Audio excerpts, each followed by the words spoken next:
Graças a vós outros e paz da parte de Deus nosso Pai e do Senhor Jesus Cristo, o qual se entregou a si mesmo pelos nossos pecados para nos desarraigar deste mundo perverso, segundo a vontade de nosso Deus e Pai, a quem seja a glória pelos séculos dos séculos. Amém. Meus prezados e queridos ouvintes, nós temos já lido alguma coisa no início do programa relativo à grandeza de Deus, da sua riqueza, do seu poder, da sua misericórdia, da sua sabedoria, do seu poder de resgate. Só Ele tem. Ele é infinito. Não tem limites, portanto, o seu poder, as suas capacidades. Esse é o nosso Deus que nós servimos. Não queres também tu ser um dos seus servos? Pois bem, talvez você diria, mas isso é difícil, eu teria que talvez fazer algum curso para compreender melhor. Não, meu prezado ouvinte, não. Não se enleie com isso. Não te embarace com essas ideias mundanas, terrenas, colocadas pelo inimigo das almas. A salvação está de graça ao alcance de qualquer pecador que esteja arrependido, que esteja disposto de coração aberto para receber esse Cristo em tua vida. Nós lemos em Apocalipse, capítulo 3, versículo 20, que diz: eis que estou à porta e bato. Eis que estou à porta e bato. Se alguém abrir a porta, entrarei em sua casa, cearei com ele e ele comigo. É somente isso. Recebê-lo em tua casa. E é muito interessante, meu querido ouvinte, que esse versículo está escrito exatamente num texto em que se refere a uma igreja. Uma igreja que se achava autossuficiente. A igreja de Laodiceia. Ela chegou ao ponto de se declarar: eu estou rico e abastado e de nada tenho falta.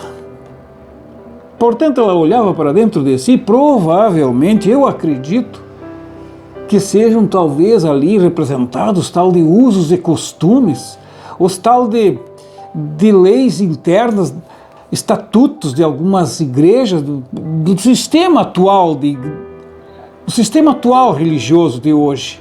É a Laodiceia, fique bem claro, a Laodiceia. Não é a Filadélfia. A Filadélfia, nós lemos uma descrição diferente.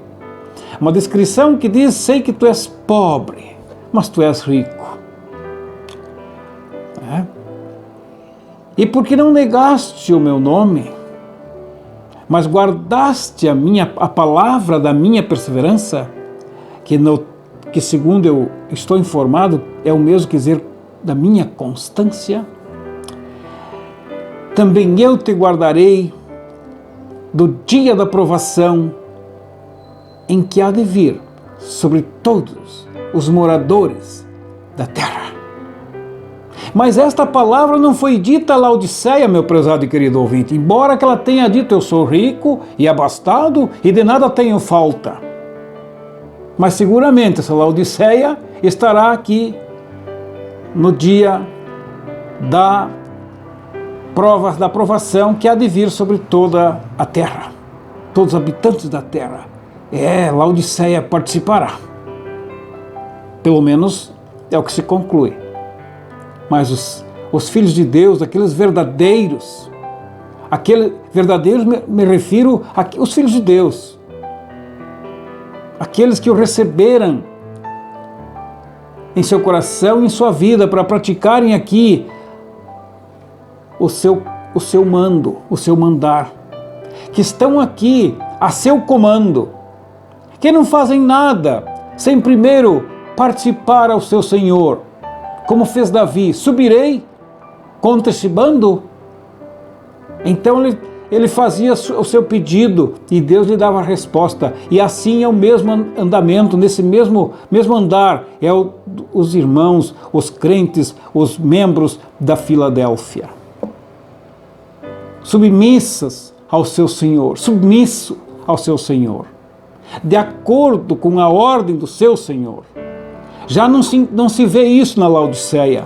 A Laodiceia é um sistema religioso agradável aos olhos dos homens, prometendo liberdade quando eles mesmos são escravos da corrupção. Isso está lá na carta de Pedro também. Meu prezado ouvinte, parece-me dura essa verdade, mas essa é a verdade, e nós não estamos aqui para passar a mão por cima e deixar as pessoas enganadas, procurando desta forma iludir as almas, dizendo que tudo está bem e que no final tudo vai dar certo. Não, meu querido ouvinte, para dar certo no final, tu tem que colocar em ordem agora. E isso está ao teu alcance. Graças a Deus, está ao alcance de todas as pessoas que, arrependidas das suas atitudes de descaso até aqui, vão a Cristo com esse fardo de pecados, arrependidos, envergonhados e contritos, pois ele diz que habita em alto e santo monte, mas também junto ao coração contrito. Ali o Senhor, então, te recebe. Hoje eu ainda estava ouvindo um hino, e que nesse hino, é muito lindo a letra desse hino, e que tem também algumas imagens que ajudam a interpretar a mensagem do hino, onde o homem pecador está ali chorando, e o Senhor o abraça. Ele não pergunta por que tu fez isso, por que tu fez aquilo, por que tu fez aquilo outro. Não. Aquele que vai a ele, ele o recebe. E de maneira nenhuma o lançarei fora, disse ele. Meu prezado e querido ouvinte, que oportunidade tu tem hoje. Talvez esteja falando eu a pessoas que estão desesperadas, porque a Rádio Planeta tem um alcance muito grande na nossa região, em muitos municípios em nossa volta, em muitas cidades. Então, quem sabe, lá onde você está ouvindo o programa Cânticos de Sião. Escute bem, o Senhor Jesus Cristo quer salvar você. Nós lemos Timóteo capítulo 2, na segunda carta, que Deus deseja que todos os homens sejam salvos e que todos cheguem ao pleno conhecimento da verdade, ao arrependimento e ao pleno conhecimento da verdade para serem salvos. Então Deus quer. E você? Preferes ficar gozando de estatutos e leis internas da Laodiceia? Ou tu queres te colocar à disposição do Mestre, do Senhor Jesus Cristo, que te promete livramento da hora da provação? E também disse Paulo que nos livrou de tão grande morte. Ele promete livramento também da grande morte que há de vir, que está no porvir. Mas o que é isso, grande morte? Morte é morte. Tem morte pequena, tem morte grande? O que quer dizer isso? A grande morte que o apóstolo Paulo se refere, meu prezado e querido ouvinte, refere-se à condenação. E é exatamente por escapar dessa condenação ao lago de fogo que nós estamos aqui todos os domingos à tardinha, lendo passagens bíblicas que ensinam, que esclarecem a oportunidade que temos de hoje ainda escaparmos dessa página da história humana, que será a última página. Hoje é dia sobre modo oportuno. Hoje é dia da salvação. O apóstolo Paulo disse aos Coríntios, capítulo 5, que a palavra reconciliação foi confiada aos servos de Deus e que hoje é o dia da reconciliação. Portanto, reconciliai-vos com Deus. É o que disse o apóstolo Paulo. Portanto, reconciliai-vos com Deus. Eis agora o dia da salvação. Eis agora a oportunidade de ouro para você ser salvo. Vocês viram o que eu tenho lido aqui? Graça a vós outros e paz da parte de Deus, nosso Pai, e do nosso Senhor Jesus Cristo, o qual se entregou a si mesmo pelos nossos pecados, para nos desarraigar deste mundo perverso, segundo a vontade de nosso Deus e Pai. A quem seja a glória pelos séculos dos séculos. Amém. A vontade de nosso Deus e Pai é desarraigar você, meu prezado ouvinte, desse mundo perverso, de um mundo que promete coisas que não pode cumprir, de mundo que promete ilusões para as almas, para as pessoas. Ele quer desarraigar você daqui, ele quer retirar do mundo. Sabe o que ele disse para os apóstolos? Vós não sois do mundo, antes dele vos escolhi. Isso foi o que o Senhor Jesus Cristo disse aos seus apóstolos. E o mesmo ele diz para você. Ele quer tirar você do mundo. Ele quer te colocar no seu redil. Ele quer colocar você sob os seus cuidados. A menos que você realmente o rejeites. Aí terás que contar então com as consequências. Mas eu espero que você vai aceitar esta mensagem de salvação gratuita pela fé nele e terás então o perdão e a reconciliação. Nós lemos na Palavra de Deus em várias passagens, mas em todo caso eu gostaria de citar aqui algumas, ou pelo menos uma, que está em Hebreus, por exemplo, que diz assim, ó. Em Hebreus nós lemos assim, ó: que é o homem que dele te lembres? Qual é a importância deste ser para que Deus tomasse conhecimento e tomasse posição relativamente a este homem, a este ser? Que é o homem que dele te lembres?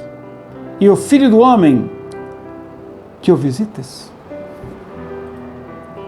Pois temos lido o testemunho que ele dá a respeito do homem em Romanos capítulo 3, se não me falha a memória, está escrito assim: como está escrito, não há justo, nenhum sequer, não há quem entenda, não há quem busque a Deus. Todos se extraviaram, a uma se fizeram inúteis, não há quem faça o bem, não há nenhum sequer. A garganta deles é sepulcro aberto, com a língua urdem engano, veneno de víbora está nos seus lábios, a boca eles a têm cheia de maldição e de amargura. São os seus pés velozes para derramar sangue, nos seus caminhos há destruição e miséria. Desconheceram o caminho da paz, não há temor de Deus diante de seus olhos. Essa é a descrição, meu querido ouvinte, que Deus faz do ser humano. Mas eu achei que não. Eu tenho minha religião, eu capricho, eu cuido disso, eu me cuido para não ofender o meu próximo. Mas Deus vê o homem dessa maneira. Não há quem faça o bem. Você pensa que está fazendo o bem. Nós pensamos que estamos fazendo o bem. O homem é assim, ele faz um autojuízo e sempre positivo para si próprio. Mas Deus, diz a Escritura, que da sua morada lá no alto, ele observa o caminho do homem, o caminho dos seres humanos. Onde ele vai, o que ele diz, o que ele faz, o que ele atenta com seus olhos, o que ele escuta com seus ouvidos, o que ele almeja com seu coração. O homem tem uma perversidade total no seu ser. Só Deus para operar um milagre desses na vida de um ser humano. Porém, é possível. Graças a Deus é possível, porque Ele operou isso em mim. Eu também era como estes, desarraigado, não praticava o bem. A minha língua urdia engano. Veneno de víboras estavam nas minhas palavras. Eu não tinha uma palavra de graça a transmitir. Por mais que eu era um religioso, por mais que eu era caprichoso, isso tudo não é visto dessa forma por Deus. E se Deus não vê isso assim, então não adianta estarmos aí tentando fazer buraco na água, porque nunca vamos agradar a Deus se não for da maneira com que Ele estabelece. Primeiro, vamos passar por Cristo, pelo seu sacrifício, pela purificação que o seu sangue nos traz. E então estaremos aptos para fazer aquilo que Deus deseja. E hoje eu olho para mim, no meu caminho, mesmo com falhas como sou o homem todo é falho, o homem todo não é perfeito ainda, porém, eu vejo a diferença das minhas atitudes hoje, comparando com aquelas que eu tinha no passado na minha religião. Era tudo para se envaidecer, era tudo para se engrandecer. Se cantava para mostrar como a minha voz era bonita. Se eu lia uma passagem lá no folheto do domingo, era para mostrar que eu era mais hábil que os outros colegas que eu tinha da minha idade. Portanto, nojento aos olhos de Deus. Mas depois que o Senhor Jesus Cristo fez em mim, operou em mim esta mudança maravilhosa, então eu passei humildemente a fazer algo segundo a inclinação e a operação do seu Santo Espírito. Por isso, estamos aqui todo domingo à tarde anunciando que há salvação para você, que há esperança para você, se você ainda deseja comunhão com Deus e deseja escapar da última página da história humana, que será o juízo no trono branco. Aí esta página será tirada e estabelecida uma outra, que chama-se a salvação, a vida eterna na presença do Senhor. Que diferença, né? Pois bem, hoje tudo isso está sendo oferecido mediante a fé no Filho de Deus, mediante um arrependimento sincero. Por isso que o apóstolo Paulo diz assim, graça a vós outros da paz, e graça a vós outros e paz da parte de Deus nosso Pai e do nosso Senhor Jesus Cristo, o qual se entregou a si mesmo pelos nossos pecados, para nos desarraigar deste mundo perverso, segundo a vontade de nosso Deus e Pai, a quem seja a glória pelos séculos dos séculos. Amém. Essa passagem, se alguém quiser conferir em casa, esta passagem se encontra na Epístola de Paulo aos Gálatas, no capítulo 1, versículo 3, 4 e 5. Isso é que é importante. E vocês sabem o que ele escreveu aos Romanos? Será que ele tinha uma outra mensagem aos Romanos? Pelo contrário, a mesma mensagem. Lá em capítulo 5, nós lemos: justificados, pois, pela fé, temos paz com Deus por nosso Senhor Jesus Cristo. A mesma coisa. É por nosso Senhor Jesus Cristo que alcançamos a paz com Deus. E se nós deixarmos o Senhor Jesus Cristo de lado e procurarmos estabelecer a nossa regra, podemos contar que a nossa parte será no lago de fogo. Por isso, queridos ouvintes, no momento em que eu soube esta verdade, eu corri para o abrigo de Deus, que é Cristo Jesus. Esqueci de tudo, as minhas tentativas, porque eu vi que eram tudo frustradas, porque eu vi que eram tudo inválidas, porque eu vi que eram todas sem valor, não tinham valor para me colocar em comunhão com Deus, em paz com Deus. Pois eu não tinha sido desarraigado desse mundo, pelo contrário, eu estava lançando raízes, quanto mais profundas, no solo imundo desta época, época de pecados, época de descaso a Deus, época de cegueira, época de trilhar o caminho largo. E graças a Deus que Deus me tem dado oportunidade. Mas eu sei o quanto foi difícil que alguém me convenceu de ir escutar a palavra de Deus numa simples reunião ao nome do Senhor Jesus Cristo. Não foi uma reunião em que me pregassem, em que me oferecessem prosperidade, bom salário, sucesso econômico, e honra e renome. Não. Eles me falaram, sim, das bênçãos que Deus tem prometido e garantido para aqueles que se acham em Cristo Jesus, mas são bênçãos celestiais. Mas também me falaram que Ele socorre, sim, os seus aqui, nesse nosso caminho, nessa nossa trajetória.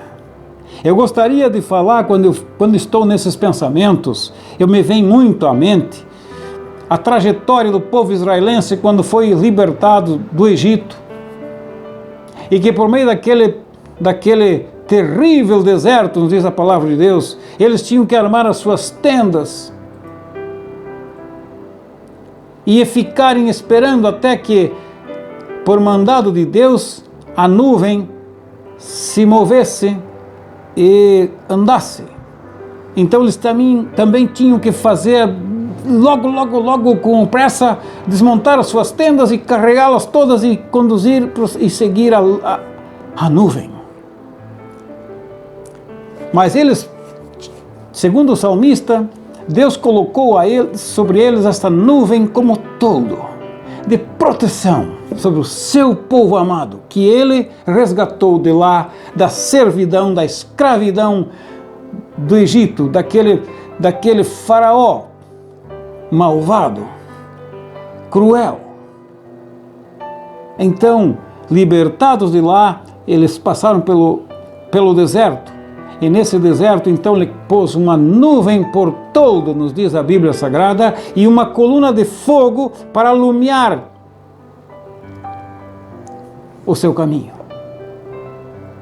Talvez esteja falando eu hoje a alguém que ainda tem a sua tenda armada lá longe, fora do arraial dos filhos de Deus, que não goza da proteção da nuvem como toldo, que não goza da claridade da coluna de fogo, que está nas trevas, que ainda está em caminhos escuros e que não sabe para onde vai. Eu te convido, como fez Moisés ao seu cunhado, vem conosco, pois Deus tem prometido coisas boas para nós. Eis o tempo sobre modo oportuno, eis agora o dia da salvação.